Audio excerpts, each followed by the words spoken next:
Hey, my name is Raphaël, I'm 23 and I'm a student in a master degree at Neumarens in France.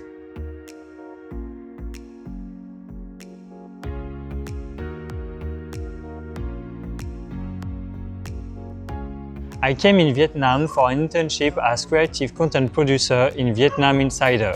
It means I will be in charge of picture, podcast and video of this company. For this, I will use Photoshop, GarageBand and ScreenFlow.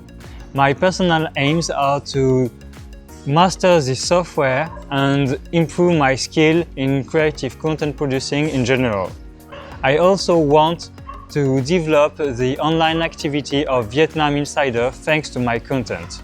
So follow me during my next videos because each week I will give you a tip about creative content producing.